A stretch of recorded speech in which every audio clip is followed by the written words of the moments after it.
조성 때부터 논란이 많았던 마산 해양신도시 사업이 민간 투자자 공모 2달 만에 투자자에게 유리하게 바뀌어 논란이 되고 있습니다.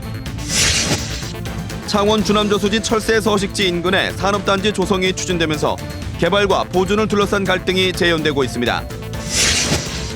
일본군 위안부의 아픈 역사를 전하기 위해 추진 중인 역사관 건립이 전면 중단되면서 역사를 잊을 수 있다는 지적이 제기되고 있습니다. 경상남도가 도로공사 공법과 노선을 조정해 예산 1,500억 원을 절감하고 공사 기간도 대폭 줄였습니다.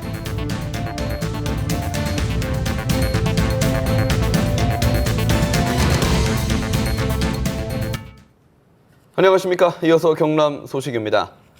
조성 때부터 논란이 일었던 마산 해양신도시 사업에 또 잡음이 일고 있습니다. 창원시가 민간 투자자 제한 공모를 2달 만에 크게 바꿨는데요. 투자자에게 절대적으로 유리하게 됐습니다. 오정우 기자의 보도입니다. 축구장 100배 크기의 대규모 인공섬인 마산 해양신도시. 창원시는 지난 8월 말 국제 비즈니스 시티를 조성하겠다며 복합 시행자를 공모했는데 2달 만에 갑자기 공모 지침을 바꿨습니다. 당초 일반 상업지역 16.7%, 준주거용지는 38.9%로 용도지역이 정해져 있었는데 용도지역에 관계없이 개발이 가능하도록 했습니다. 또 주거나 상업지역 면적이 계획된 비율을 초과하면 평가에서 최대 40점을 감점하도록 했었는데 이 기준도 없앴습니다. 사업 제한 범위를 좀 확대해가지고 민간 사업자들이 창의적이고 좋은 안을 제안받고자 변경 공모한 내용이 되겠습니다. 민간 투자자가 돈이 되는 상업시설을 대폭 확장한 사업 계획을 제출할 수 있게 된 겁니다. 또 당초 공모 계획에 없는 주거용지에 대규모 아파트를 짓겠다는 제안이 들어와도 막을 길이 없어졌습니다. 민자 사업을 유치하기 위한 사업 용의도만 가지고 판단을 해서는 정말 우리 창원시 어떤 경제에 미칠 영향이라든지 장기적인 안목에서는 좀 잘못된 것이 아닐까. 마산 해양신도시 조성 사업은 약 2조 원이 투입되는 대형 프로젝트입니다. 제출 기한이 내년 2월까지 많이 남아 있는데도 창원시가 갑자기 중간에 공모 계획을 바꾼 배경에 의혹이 일고 있습니다. KBS 뉴스 오종우입니다. 본격적으로 철새 남하가 시작됐는데요. 창원 주남저수지 인근에서는 철새 서식지의 산업단지 조성이 추진되면서 논란이 일고 있습니다. 산업단지 승인을 받기 위한 농지 전용 절차가 진행 중인데요. 개발과 보존을 둘러싼 갈등이 재현되고 있습니다. 보도에 손원혁 기자입니다. 잿빛 날개와 긴 목, 제두루미가 창원 동읍의 들녘을 찾았습니다. 지난달 말부터 10여 마리가 월동을 시작했습니다. 주남저수지 인근 들판은 겨울 철새들의 먹이터. 제두루미가 머문 곳에서 1.5km 떨어진 곳에 산업단지가 추진되고 있습니다. 예정지 바로 옆에서도 과거 제두루미의 먹이 활동이 꾸준히 관찰됐습니다. 서식 환경 보호를 위해 창원시가 문헌으로 두기로 한 곳이기도 합니다. 제 뒤로 보이는 기존 산업단지 때문에 서식지는 이미 좁아진 상태인데 이곳에 산단이 새로 들어서면 서식지는 더 위축될 수 있다는 게 환경단체의 우려입니다. 그러니까 제두루미가 반경 최소 500m를 확보해야만이 먹이터로 활용 가능한 곳이라고 한다며 산단에 의해서 반경 1km 정도가 먹이터로부터 역할을 하지 못하게 되고 낙동강 유역환경청도 산업단지가 부적절하다는 의견을 냈지만 창원시는 농지를 전용하는 절차를 밟아가고 있습니다. 농지 전용을 위해 필요한 것이 이 일대의 농업진흥지역 해제 여부를 가늠할 민간심의위원들의 찬반 의견을 서면으로 모았는데 양쪽이 비등하다고 경상남도 관계자는 전했습니다. 겨울 철새가 본격적으로 남하하는 가운데 서식지 보호를 둘러싸고 개발과 보존의 해묵은 갈등이 다시 시작됐습니다. KBS 뉴스 손원혁입니다. 일본군 위안부는 한국과 아시아를 넘어 세계적인 이슈가 됐습니다. 그 아픈 역사를 전하기 위해 역사관 건립의 필요성이 커지고 있는데요. 경남에서도 1년 전 구술자료 발굴을 시작으로 역사관 건립이 추진됐지만 예산 문제로 전면 중단됐습니다. 김소영 기자의 보도입니다. 위안부 관련 자료들이 한쪽 벽면을 가득 채웠습니다. 한 시민단체가 민간 기업의 후원을 받아 마련한 위안부 인권평화 교육장입니다. 다양한 프로그램, 영화 상영이나 또 이런 어떤 간단한 체험 활동 이런 걸 통해서 좀 쉽게 접근할 수 있도록. 하지만 공간만 확보됐을 뿐 전시물은 턱없이 부족합니다. 역사적 사실에 기반한 각종 문헌이나 기록물, 생존 할머니들의 증언 기록을 찾아보기 힘듭니다. 이 때문에 시민단체들을 중심으로 위안부 관련 기록들을 보다 체계적으로 관리, 보존할 수 있는 역사관 건립의 필요성이 제기돼 왔습니다. 위안부 역사관은 부산과 경기 등 전국 4곳, 경남의 경우 전국에서 가장 많은 30.7%의 위안부 피해자가 발생했지만 아직 역사관은 없는 실정입니다.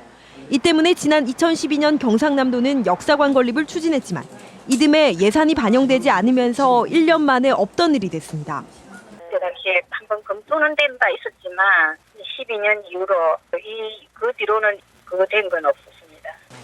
경남의 최고령 위안부 피해자 김복득 할머니는 지난 2013년 비극의 역사가 젊은 세대에 전해지도록 역사관 건립에 써달라며 전 재산 2천만 원을 기부했습니다.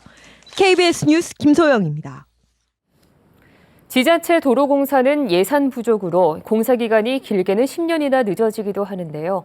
경상남도가 도로공법과 노선을 대대적으로 조정해 예산 1,500억 원을 절감하고 공사 기간도 대폭 줄였습니다. 천윤수 기자가 보도합니다.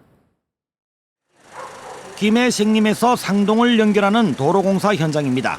최대 난관은 공장 밀집 지역 1.5km 구간. 짧은 구간이지만 보상비가 무려 400억 원입니다. 연간 50억 원 미만으로 편성되는 보상비로는 10년이 걸릴 형편입니다. 경상남도는 이 구간을 터널로 설계를 전격 변경했습니다. 터널은 보상비가 필요 없어 공사비를 감안해도 250억 원이 절감됩니다. 예산이 절감되고 또 기존 토지 소유주의 재산권도 확보되고 지역 주민의 편리성이 도모할 수 있는 장점이 있습니다. 강가 절벽을 따라 난 도로, 바위가 굴러떨어질 위험이 있습니다. 당초 계획은 도로를 터널로 덮는 것이었습니다. 변경된 설계는 강 쪽으로 도로를 한 차로 덧대 옮긴 뒤 절벽 쪽 차로를 낙석구역으로 바꾸는 것. 발상의 전환으로 60억 원이 절감됐습니다. 경상남도는 10년 전 설계 당시와 상황이 달라진 8개 사업장의 설계와 노선을 변경했습니다. 절감된 예산은 1,536억 원입니다. 예산의 숨통이 트여 5, 6년에서 많게는 10년씩 미뤄지던 경남 전체 40곳의 도로공사가 동시에 가속도를 내게 됐습니다. 지금 사업장 40개 중에서 20개를 후내년까지 준공 완료하는 걸로 이렇게 목표를 하고 있습니다. 경상남도는 신규 도로 사업에는 타당성 검토와 시군의 자부담을 강화해 일단 버리고 보자는 식의 선심성 사업도 없애기로 했습니다. KBS 뉴스 전현수입니다. 지리산 자락에 있는 함양군이 철갑상어를 지역 특화 품목으로 육성하기로 했습니다. 진액과 화장품 등 2차 가공품 개발이 한창인데요. 내년부터는 철갑상어 알도 생산할 예정입니다. 보도에 송금한 기자입니다. 해발 700m 지리산 자락에 들어선 양식장입니다. 1,800제곱미터가 넘는 국내 최대 규모 철갑상어 양식장엔 3만 5천여 마리가 자라고 있습니다.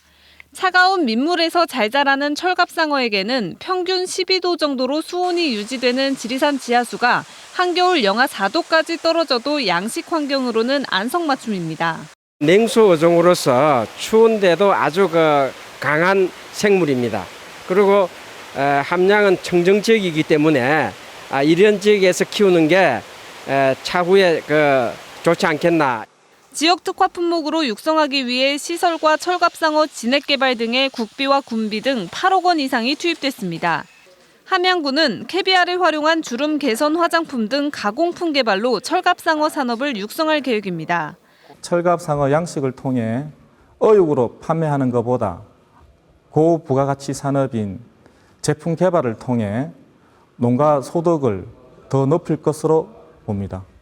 야생동물 보호어종인 철갑상어는 수출입부터 엄격한 이력 관리가 필수. 국내외 거래가 가능한 이력서도 갖췄습니다. 이렇게 작은 철갑상어가 8년이 지나면 알을 생산할 수 있습니다. 세로 줄무늬에 단단한 비늘로 덮인 몸통은 최대 3m가 넘게 자라는 철갑상어. 함양군에서는 내년부터 철갑상어 알인 캐비아를 생산하기 시작합니다. KBS 뉴스 송금환입니다.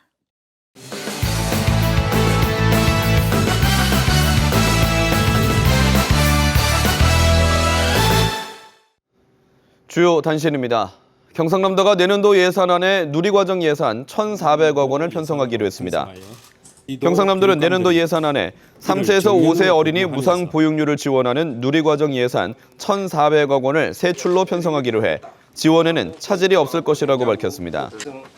교육청이 시도로 예산을 보내 집행하는 누리과정 보육료는 지난해에도 전국적으로 파행을 겪어 경남에서는 당초 예산에 640억 원이 부족하게 편성됐다가 이후 추경 예산에서 확보해 집행됐습니다.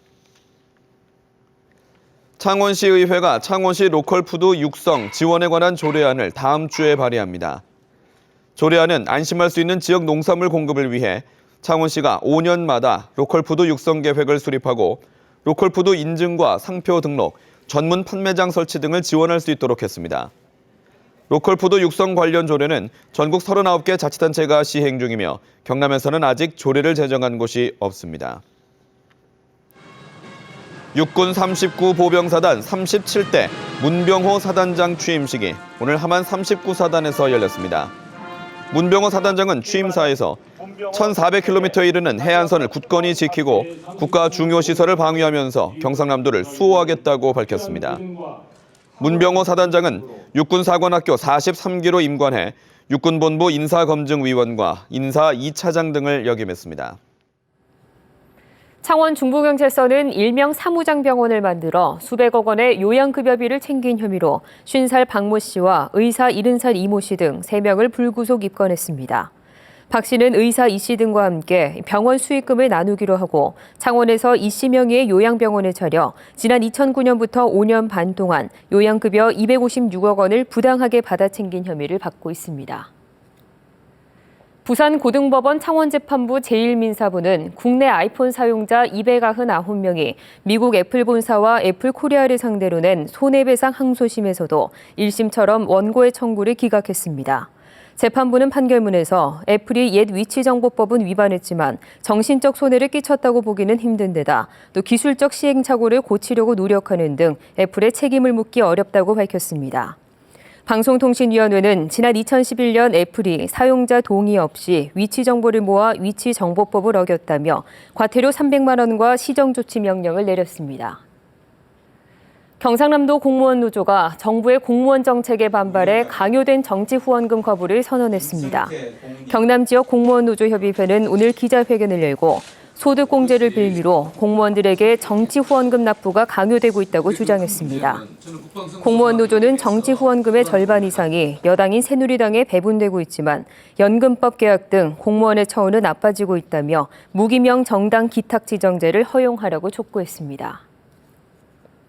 밀양 송전탑 사태 10주년을 맞아 송전탑 건설 반대 과정을 기록한 백서와 화보집이 발간됩니다.